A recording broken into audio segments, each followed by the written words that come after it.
e formado por essa faculdade na década de 60. Portanto, sou um velho arquiteto, militante, tenho trabalhado um pouco em todas as áreas. Como nós dizemos aqui, pelo menos na nossa geração, sou contemporâneo do Costa, do qual fui sócio, inclusive, do tempo de faculdade. Na época tínhamos um cursinho de vestibulares muito bem sucedido, né? O velho CPFAL. E, como nós dizíamos naquela época, os nossos ateliês são bazares da estética, se faz um pouco de tudo, né? Embora tenha feito pouco design gráfico, praticamente no tempo de faculdade, um pouco depois, pouco design de objetos também, embora por um pouco mais de tempo, mais arquitetura e, sobretudo, planejamento urbano. E dentro do planejamento urbano, tenho tido uma atuação desde a década de 70, mais precisamente desde 73, na área do transporte sobre trilhos, do transporte urbano, metroviário e ferroviário. Eu sou bisneto de ferroviários, neto de ferroviários, sobrinho de ferroviários, respiro metrô e ferrovia, assim como o Epifânio, aliás, junto com ele, dia e noite, em casa e no escritório. Nós, aqui dentro da faculdade, temos uma fundação vinculada à faculdade, chamada FUPAM, está ali em cima a sigla, Fundação para a Pesquisa em Arquitetura e Meio Ambiente, e essa fundação foi contratada pela CPTM há alguns anos atrás, período em que o Dr. Epifânio era diretor de planejamento da CPTM, para desenvolver um trabalho inusitado, novo, que nunca tinha sido feito nem por ela nem pelo metrô, que chama-se Plano Diretor de Inserção Urbana das estações da CPTM. Isso significa o quê? Significa, de alguma forma, transformar o sistema de sobretrilhos num sistema mais amigável com a cidade e, vice-versa, a cidade mais coerente com o sistema sobretrilhos. Em linhas gerais, a rede de transportes ferroviários de passageiros metropolitanos aqui na Grande São Paulo tem uma extensão da ordem de 230 quilômetros e ela foi constituída a partir das antigas ferrovias de carga do estado de São Paulo, que eram a São Paulo Railway, que é a mais antiga, de 1865, que vinculava o Porto de Santos ao interior, ao ponto de confluência de toda a bacia produtora de café no interior do estado. Esse ponto de confluência, o ponto de entroncamento, era Jundiaí, que era o último ponto avançado antes de se iniciar a região produtora. Mas era o ponto após a ultrapassagem das regiões de serras. Nós temos uma região de serras que vem desde da costa, né, com a Serra do Mar, depois a Serra da Cantareira, a Serra dos Cristais, etc., até que se chega à Serra do Japi, até que ali em Jundiaí acaba a região de serras e se inicia aquilo que em geografia se denomina a depressão periférica, que é a região de colinas que cai no sentido do interior. É por isso que o rio Tietê nasce a poucos quilômetros do mar e vai encontrar o mar em Buenos Aires, na foz do Rio da Prata, né? Devido a essa configuração geográfica, geomorfológica. E isso também condicionou, de certa medida, essa constituição dessa rede ferroviária. A Jundiaí afluíam diversos ramais ferroviários que traziam café para Jundiaí, dali eles eram embarcados diretamente para o porto, através da São Paulo Railway, posteriormente denominada Santos a Jundiaí, que corta a região metropolitana de São Paulo no sentido do noroeste para o sudeste, né, para o porto. O outro sistema ferroviário importante da Grande São Paulo é a Sorocabana, que vem da região oeste para o centro e depois se bifurca na foz do Rio Pinheiros com o Tietê, descendo aqui ao longo deste Rio Pinheiros, que nós conhecemos aqui ao lado, em direção também à Serra, e descia a Serra através de um outro sistema até a Praia Grande, Samaritá e dali para o Porto de Santos também. E, finalmente, o sistema que liga com o Rio de Janeiro e com o sul de Minas, que é o sistema central do Brasil, que vem no sentido do leste, em direção ao centro, com uma bifurcação quando se aproxima do extremo leste para o centro. Esse sistema ele também atuava como sistema de transporte de passageiros, secundariamente, né? Principalmente era transporte de cargas, mas também transporte de passageiros. E com isso ele, de alguma maneira, através da localização das estações, ele constituiu uma malha urbana no entorno da metrópole que acabou por, com a sua expansão periférica, tanto dos centros periféricos quanto da própria metrópole, se conurbando e formando essa grande mancha da região metropolitana de São Paulo. Pode trocar. O que ocorreu na sequência, por falta de planejamento ou por digamos, um planejamento nefasto, né, foi a alta concentração de empregos. A mancha urbana está aí em cinza, né? A alta, em vermelho é a rede de ferrovias metropolitanas, da CPTM, e em azulzinho a rede de metrô naquela época do início do estudo. O que ocorreu foi a grande concentração de empregos, que o doutor Epifânio já apresentou, na região central, e uma distribuição da moradia cada vez mais distante do centro, né? Progressivamente cada vez mais distante, principalmente a moradia social, quer dizer, então o trabalhador foi sendo levado a morar cada vez mais longe do centro, do seu emprego, né? Suas oportunidades de renda, se não de emprego, pelo menos oportunidades de renda, e, portanto, aumentar esse deslocamento. Isso acabou gerando, por assim dizer, uma espécie de déficit crônico e crescente para o sistema de trens metropolitanos, porque ele passa a ser obrigado a transportar a distâncias cada vez maiores, não é? Um passageiro que ocupa o seu lugar por essa distância toda e apenas num sentido, não é? Fazendo os movimentos pendulares que o Dr. Epifânio apresentou, ou seja, há um grande fluxo no pico da manhã no sentido do centro, até o centro, por uma distância muito longa, e vice-versa no pico da tarde. No outro sentido, no sentido oposto. E durante o resto do dia o sistema praticamente é ocioso, né?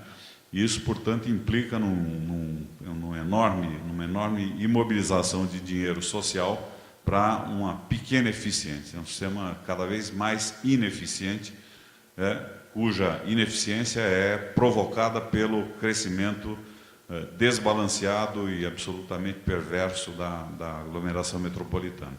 As próprias agências estatais de habitação social, as COABs dos municípios e a CDHU do governo do estado, acabam promovendo esse espraiamento periférico da população trabalhadora, contribuindo, portanto, para agravar o déficit do sistema de transportes. É como se o subsídio saísse de um bolso e acabasse voltando para depois ser gasto novamente.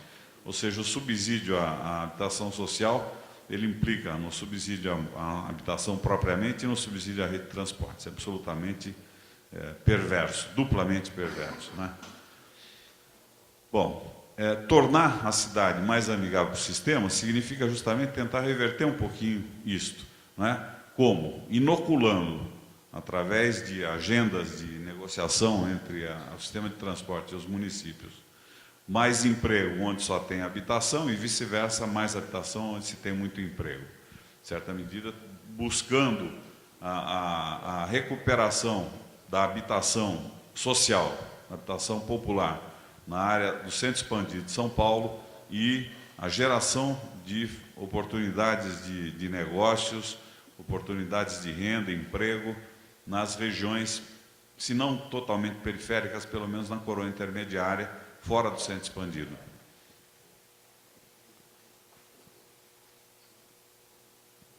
Esse é o objetivo, vamos adiante. Aqui nós estamos apresentando um pouco da metodologia, que eu acho que, enfim, basicamente o que interessa destacar é que, tendo por norte esse objetivo central de recuperar um pouco o equilíbrio para o sistema de transportes, e inversamente, tornar o sistema de transportes mais amigável com a cidade, através de planos e projetos locais nos entornos das estações, dos tramos da linha, se buscou identificar as disfunções que as leis municipais de zoneamento, os planos diretores, promoviam nesse sentido, propondo alterações desses planos diretores no sentido de convergir para os objetivos que eu mencionei, portanto, como uma ação, digamos, de longo prazo, né? Intermediariamente, buscando-se ações que promovessem essas alterações através de investimentos em parceria com a iniciativa privada, ou seja, em havendo terrenos que oferecessem oportunidades para desenvolvimento, por exemplo, de empregos ou de vagas escolares, shopping centers, etc., nas imediações de estações mais suburbanas, buscarmos as parcerias para promover esse tipo de desenvolvimento. E, inversamente, havendo espaço para habitação social mais próximo do centro ou dentro do centro expandido, buscar também as parcerias para isso, não é? E, finalmente, através de intervenções de mais curto prazo, intervenções quase que, ou investimentos de maturação rápida, como pequenas obras de transposição, viadutos, passagens subterrâneas, etc., reformulações de estações ou novas estações, ou investimentos, ou intervenções sem investimento, praticamente só intervenções operacionais no sistema viário para melhorar a conectividade da estação com o seu entorno imediato. Vamos lá? E esse é um exemplo das intervenções, de como se foi categorizando a ocupação do solo ao longo das linhas. Esse é um trecho de linha, vamos adiante. Isso numa escala mais próxima, não é? Trata-se aqui da linha do Pinheiros, né?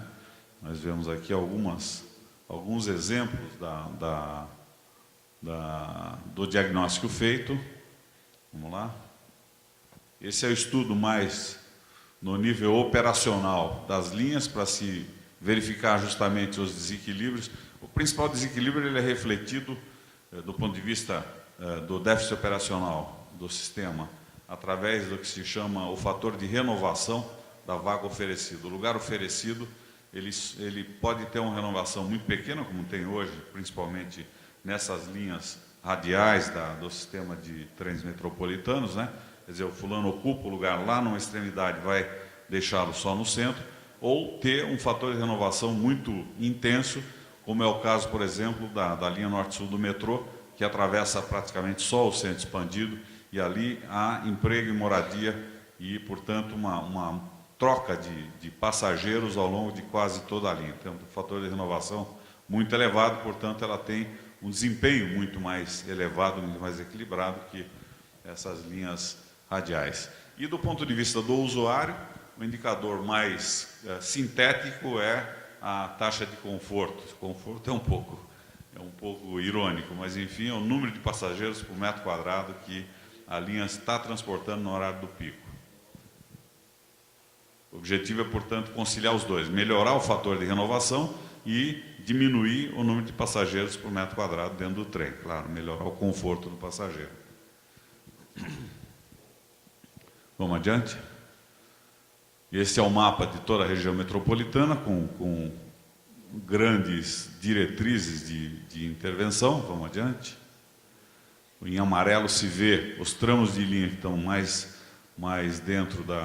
próximos do centro expandido, e em vermelho os tramos radiais que apresentam desequilíbrio maior, carência de empregos, etc. Este mapa reflete mais as oportunidades de intervenção. Vamos adiante? Quais são os tipos de uso do solo que poderiam ser fomentados ao longo dessas linhas?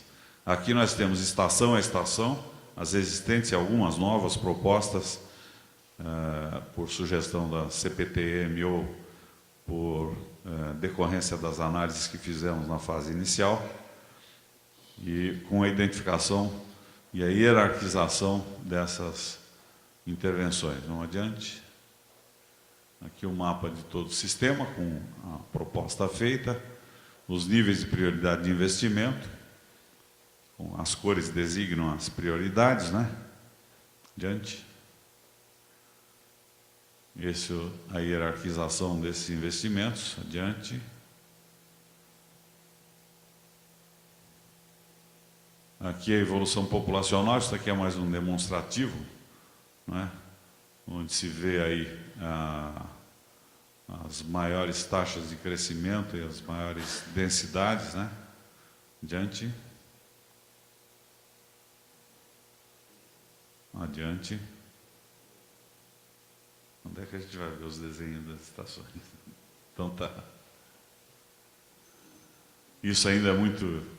São detalhamentos dos investimentos propostos. Essas são as estratégias estação a estação para o tramo oeste, para a linha 8.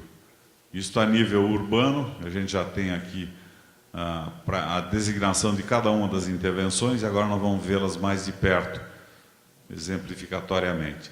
Aliás, um dado importante também é que para se melhorar o desempenho do sistema e a relação, a melhoria simultânea, sinérgica entre o sistema e os municípios, se buscou sempre incentivar o uso do transporte coletivo. Então, a conectividade da estação, através do sistema de ônibus local, né, foi sempre buscada, quer dizer, se buscou melhorar a integração do ônibus com o sistema ferroviário, a conectividade pelo sistema de ciclovias também, quer dizer, embora essas cidades todas não tenham praticamente nenhuma rede cicloviária, todas elas têm algum plano e o nosso plano buscou identificar as oportunidades mais maduras para a implantação dessas ciclovias e principalmente as conexões próximas, a maneira de se chegar às estações e a implantação de bicicletários. Foram dimensionados através de cálculos, né, o tamanho dos bicicletários a serem implantados em cada uma das estações e as localizações mais interessantes para eles, com o sentido de fomentar essa conectividade. Da mesma forma, em diversas estações se buscou oferecer vagas é uma política que o sistema já tem, oferecer vagas de estacionamento de carro integrado com a ferrovia, de maneira que o pagamento é feito pelo estacionamento e a passagem simultaneamente, né? Tudo isso com o objetivo de dissuadir o uso do veículo individual por distâncias muito longas, ou usando o sistema de coletivos locais ou o cicloviário para chegar preferencialmente, ou, na pior das hipóteses, que o carro fique na estação mais distante, daí para diante se use o transporte sobre trilhos e depois, na área do centro expandido, o transporte sobre pneus ou metrô. Esta é uma estação, no caso, Itapevi, onde se mostra as conexões propostas, transposições, passarelas, etc., alterações a serem feitas na estação para melhorar essa conectividade e, inclusive, as oportunidades de desenvolvimento ou redesenvolvimento urbano no entorno. Mais adiante. Isso são estudos que se fez praticamente para todas as estações, novas ou antigas. Se buscou fazer um pequeno estudo exemplificatório, isso não é um projeto, mas das oportunidades de melhoria do uso do solo e da conectividade das estações com o meio urbano, identificando áreas para localização de estacionamentos vinculados à ferrovia, as áreas para os terminais de ônibus, o acesso cicloviário e o acesso para pedestres. Com a identificação, vocês podem ver ali, por exemplo, da implantação de calçadões, etc. Há como uma espécie de indução a que se faça a quatro mãos entre a CPTM, o município, o redesenho urbano de todo esse entorno, né? São a busca de se realizar projetos integrados que melhorem essa conectividade e, portanto, melhorem sinergicamente a cidade, aos olhos da ferrovia e a ferrovia aos olhos da cidade. Adiante. Este é um outro exemplo de uma estação... Não, agora pula. Espera aí, só mostra uma central. Uma mais aqui... mais aqui... Leopoldina, pronto, está aqui. Leopoldina é aqui do lado, né? Todo mundo conhece. E este é um exemplo muito útil. Nós temos ali em cima, em roxo, um condomínio industrial novo, importante, da W Torre. A pontinha que se vê em verde é um parque novo, um parque estadual novo, né? Estadual ou municipal? Estadual municipal, porque a área é Sabesp, sei lá o quê. E a a relocação da estação. A estação hoje fica enclausurada um pouco para cima, na extremidade da rua, da Avenida Imperatriz Leopoldina, onde ela faz a curva. E aqui a gente buscou desenclausurá-la e promover redesenvolvimento urbano dos dois lados da estação e a conexão por baixo entre o lado norte e o lado sul, né? Adiante. Aqui o estudo da Estação Imperatriz Leopoldina com o redesenvolvimento urbano. Este é um trecho do centro expandido, quer dizer, então, o que se busca é justamente o adensamento de moradia no entorno imediato da estação. Esses prédios são prédios de moradia. Como de resto, a região já vem proporcionando isso também. Nem tudo é criado do nada. São políticas que buscam orientar tendências existentes no sentido mais virtuoso, mais sinérgico possível. Lá? Não. João. Franco da Rocha. Peraí, podia pegar o Francisco Morato. Tem aí, não? Isso é interessante, mas dá para ver uma perspectivinha, não? É essa aí.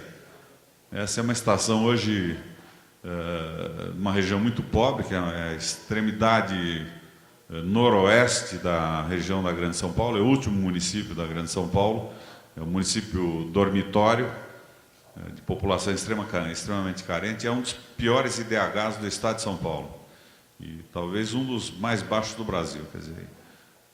E Morato é uma região montanhosa, uma região difícil de ocupação, mas enfim, totalmente ocupado aí nesse entorno, e o entorno da estação é o centro urbano. Hoje o centro praticamente abocanhou a estação, e a conexão entre um dos lados, que é o lado sudeste, sei lá, com o noroeste, é muito ruim. Então, já havia um plano da MTU de construir esses dois grandes terminais de ônibus, de um lado e do outro, oeste e leste. Vocês veem o mais irregular é o oeste, não, é o leste, e este comprido aqui de baixo é o oeste, já em construção, ou já em fim de construção. Então, o que se buscou foi melhorar toda a acessibilidade à estação através da rede de ônibus no lado oeste, que é o lado de baixo da imagem, né, recuperando inclusive uma praça pública e um acesso mais interessante à estação, que é por baixo, pelo nível do pedestre. Atualmente o acesso às plataformas se faz pelo nível por cima dos cabos de alimentação elétrica do trem. Como o desnível entre o piso das vias de pedestre do centro comercial até os trilhos já é de cerca de 5 metros. Além disso, para transpor a rede aérea, precisa subir mais 7 metros, mas a estrutura de concreto se tem aí qualquer coisa como 13 metros de movimento vertical para descer novamente. Nós fizemos, então, o acesso por baixo, que são apenas os 5 metros, espraiando, estendendo para dentro da estação a área de comercial. Vamos lá? E o prédio que sobrou, remanescente da estação antiga, seria doado à prefeitura para construção, para ocupação com o centro cultural. Acho que era bom ver o tronco metropolitano de uma vez, não?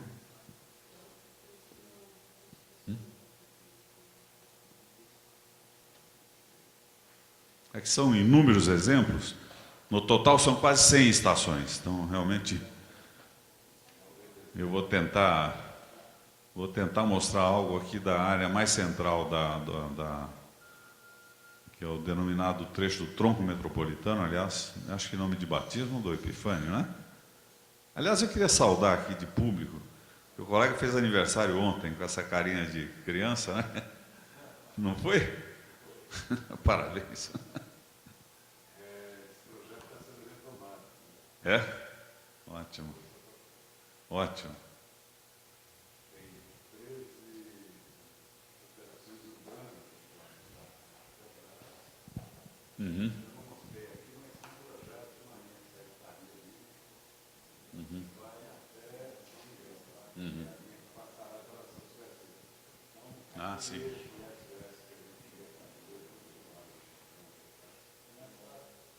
começa a pegar. Então, o tronco metropolitano é esta região que vai da Lapa até o Brás, até a Moca, ali embaixo, onde a linha que vem do noroeste, a linha 7, antiga Santo Jundiaí, e a linha 8, antiga Sorocabana, confluem para Lapa, onde há um grande pátio ferroviário, e juntas percorrem esse trecho central, passam pela Luz e chegam aqui ao Brás, onde bifurca com a Central do Brasil e a antiga Santo Jundiaí. Quer dizer, então, esse conjunto, esse feixe de linhas de trens metropolitanos passou por um processo longuíssimo, na década de 70, em 73, quando fizemos o primeiro plano de diretor de reformulação da rede de trens metropolitanos, se previa justamente a integração, chamada integração centro, que eram as linhas do leste, que morriam todas no Brás, na antiga Estação do Norte, confluíssem até a Luz, né, e vice-versa as linhas da Santo Jundiaí e principalmente da Sorocabana, da antiga Sorocabana, a linha 8 do Oeste, viessem até o Brás, para haver uma interpenetração de linhas e uma maior conectividade do sistema com a rede metroviária. Isso foi realizado e hoje esse é o tramo mais denso do sistema. E é, ao mesmo tempo, o tramo cujo entorno urbano mais se degradou ao longo do tempo. Então, e que oferece, portanto, maiores oportunidades de redesenvolvimento. Isso começou a ocorrer com o redesenvolvimento residencial mal orientado, e a Prefeitura pretende orientar isso através de operações urbanas, já iniciadas parcialmente, agora pretende lançar uma grande operação urbana, que é a Lapa Brás, com esse objetivo. E buscou-se, então, através da racionalização desse trecho, enterrar as linhas ferroviárias e, com isso, recuperar o solo urbano para usos mais compatíveis, mais de vizinhança. E eu vou mostrar isso que eu vou mostrar aqui. Vamos lá? Pode passar.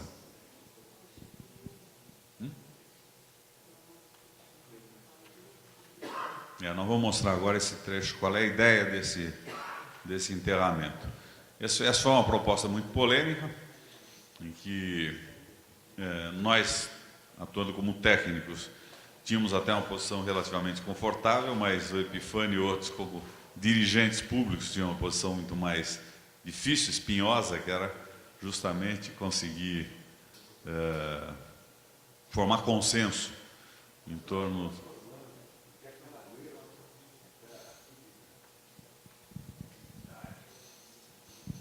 É uma paixão isso, né? Mas eu acho que está formando consenso. Tem uma nesga de terra que fica entre o leito ferroviário e o Tietê, que é uma biafra, no meio de uma Suíça. Né? Não tem equipamento urbano, não tem acessibilidade, não tem nada, fica no Alto Pinheiros. Então, eu acho que está despertando interesse dos dirigentes de transformar essa área. E o desenho que a FUPAM, através dessa equipe fantástica, propôs para a gente, era uma proposta, vocês vão ver, desafiadora. A gente comprou a proposta, e claro que a gente só tem 7 vidas, mas eu devo ter morrido umas 5 só. Ainda tem umas 2 vidas para morrer aí. Então... Vamos lá, a gente continua. Como é que se diz? A luta continua, né? Ninguém desistiu ainda. Eu não vou falar, não. Aqui é mais interessante ver o filminho, né?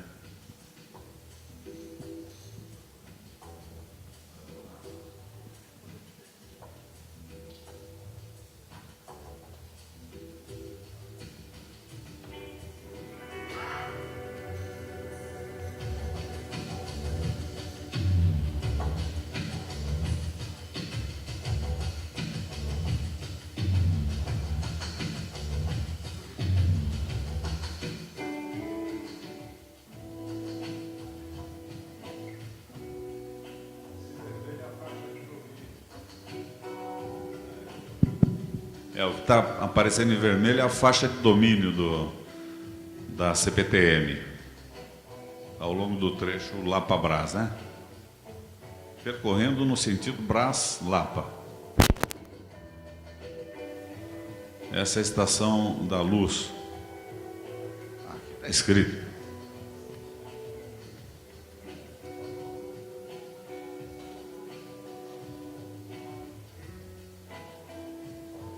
Eu estou escrevendo, essa daqui é a Júlio Prestes à esquerda.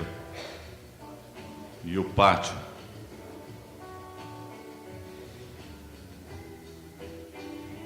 E aqui a favela do Moinho, que fica entre as linhas, né? E o viaduto Rude.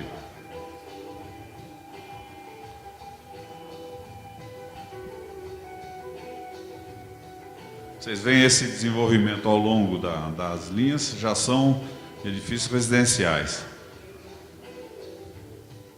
Nós estamos, inclusive, desenvolvendo alguns estudos para a CDHU, buscando demonstrar a viabilidade de se construir edifícios de muitos andares, 30 andares, dentro do centro expandido, viabilidade financeira, demonstrando que o subsídio não é maior do que na periferia.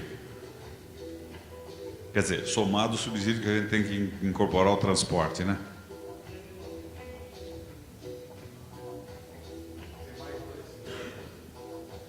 Ah, é esse conjunto aí da Casa das Caldeiras, né?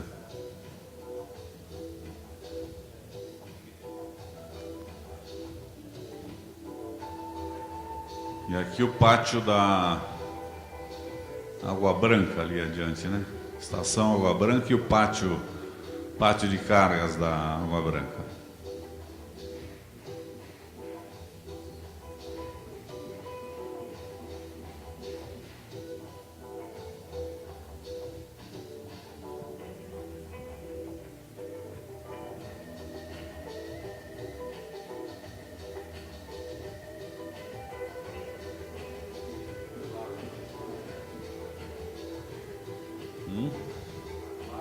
As duas Lapas são duas estações separadas, antiga São Jundiaí e antiga Sorocabana, distantes mais ou menos 500 metros, 1 quilômetro, né?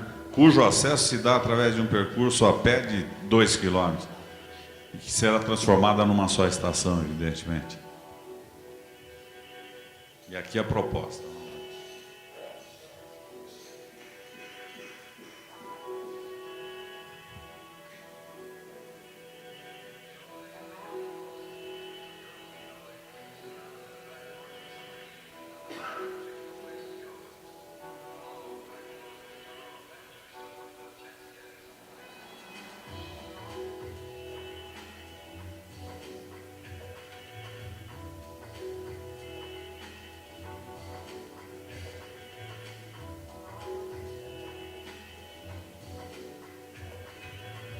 Importante notar o seguinte, que uma preocupação nossa foi manter a faixa de domínio sem edificações em cima, apenas com área verde, ciclovias e tal, de maneira a se preservar a possibilidade de novas intervenções e ampliações dos túneis, né? Através de cut and cover, de métodos mais fáceis de execução de obra. Porque se edifica em cima de toda a faixa de domínio, depois teria muita dificuldade para redesenvolver, ampliar o número de linhas, número de vias subterrâneas. Com isso, inclusive, propõe-se a demolição dos viadutos, né, e a transformação de todo esse sistema viário num sistema mais amigável, mais interligado, ligando os dois lados da cidade. E a implantação dentro da faixa de domínio, no máximo, de equipamentos públicos, sociais, né? Comunitários, não equipamentos administrativos nem de função industrial.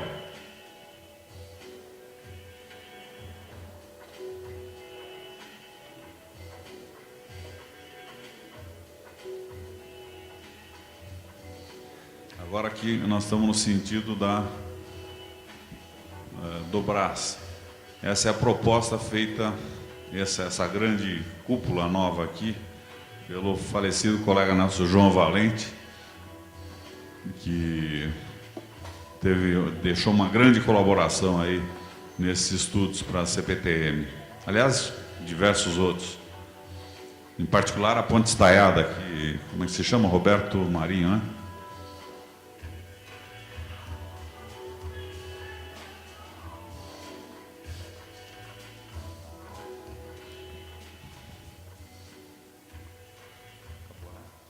Eu queria frisar dois aspectos rapidamente, que a hora já, o tempo ruge, né? 3. O primeiro é o seguinte, é que isso permite que se recomponha um sistema de uma malha viária de superfície que a cidade perdeu. Perdeu, ou nunca teve, porque quando a ferrovia foi implantada ainda não tinha uma malha de superfície que interligasse totalmente esses bairros centrais. Os bairros ainda eram incipientes e desconectados. Mas perdeu posteriormente pelo reforçamento desse caráter de ruptura que a ferrovia gerou na cidade, através da indução da construção de vias paralelas à ferrovia, muros, etc., e com isso se provocou uma grande divisão da cidade. O enterramento das linhas proporciona essa interligação. De alguma maneira, se passa a ter possibilidade de acesso também por ônibus, em qualquer sentido, desde, digamos, da extremidade noroeste da Grande São Paulo, né, cuja conexão se faz através da rodovia Tancredo Neves, né, através de Caieiras, São Paulo, Caieiras, etc., Francisco Morato, etc., oeste, que se faz através do conjunto de vias próximas da ferrovia, denominado Corredor Oeste, confluindo para Lapa, e novamente na extremidade da Moca, a Presidente Wilson, que vai em direção ao ABC, e a Radial Leste. Então, o objetivo é, num certo sentido, também contribuir para que esse redesenho se faça, não só na escala da estação, mas na escala do centro metropolitano expandido, como um resgate da cidade para o usuário, né? Com moradia no centro, acesso através de ciclovia, de ônibus e a pé mais amigável e mais fácil, enfim, e a geração, inversamente, a busca da geração de empregos nas localizações mais periféricas do sistema. O outro aspecto que eu queria frisar é que, de alguma maneira, esses projetos, eles reeditam o processo de formação da cidade. As cidades, no nosso entendimento, já é uma coisa mais ou menos corriqueira para todos vocês, ela se faz através de camadas arqueológicas, né? Quer dizer, as cidades, elas não se fazem do zero, a não ser quando se criou Brasília ou uma outra cidade nova aí pelo mundo no período modernista, mas a maioria das cidades vai se fazendo por camadas superpostas que reinterpretam e aproveitam parcelas dos ativos econômicos deixados pelas etapas anteriores, né? Então, de alguma maneira, aquela cidade que foi gestada pela ferrovia, direta e indiretamente, diretamente pelo fluxo de dinheiro que a ferrovia trouxe para São Paulo, que não era senão passagem do café, mas virou centro financeiro do café, né? Nunca produziu uma saca de café aqui no município ou na região metropolitana, no entanto, virou grande centro financeiro, né? E também, indiretamente, através da indução dessas conurbações, a partir do processo de ocupação dos entornos de estações, né? Formando essa grande mancha disforme da região, da aglomeração urbana da Grande São Paulo. A reinterpretação disso, contemporaneamente, eu acho que passa por trabalhos desse tipo, por iniciativas, empreendimentos desse tipo, né? Eu gostaria de frisar que, por exemplo, quando o metrô foi implantado, até muito recentemente, pelo menos, eu trabalhei no projeto funcional da linha 5. Então, se tinha o que se denominava o estudo de toponímia, estudo de denominação das estações. O professor Nestor colaborou conosco naquele trabalho, por exemplo, buscando as denominações, né, que os lugares poderiam proporcionar para aquela estação nova, né? Para aquela conexão que não existia, né? De tal maneira que se recompõe a linguagem da cidade. A cidade é um sistema de linguagens, né? Então, o sistema de transportes, ele também é um sistema de linguagens nesse sentido. Acho que é muito importante isso. E a ferrovia, como traz a história nas suas costas ao longo desse período todo, ela traz também a cultura urbana, né? Então, nós sabemos que grande parte de toda a cultura urbana das cidades, das grandes metrópoles brasileiras, se deu em torno da ferrovia, né? A ferrovia como uma espécie de disseminador da cultura que provinha da Europa através dos portos, por exemplo. Quer dizer, o samba, de alguma maneira, é uma forma de miscigenação cultural que se constituiu através da ferrovia. Muito parecido com o blues, que também se deu através da ferrovia a partir de New Orleans, né? Através da população negra, da mão de obra escrava que trabalhava lá no algodão, aqui no café, né?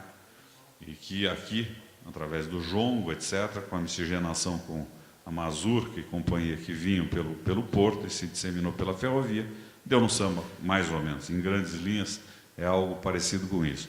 E os grandes nós de transporte históricos, que continuam hoje sendo representativos, também eram nós, de alguma forma, da formação cultural, antropológica da cidade. Eu acho que, através de trabalhos desse tipo, pode ser resgatado, desde que feitos também com percepção, sensibilidade, ciência, né, antropológica e cultural, que nós, designers, arquitetos, enfim, pessoas da ciência e da cultura podem aportar. Era isso que eu tinha a dizer. Obrigado.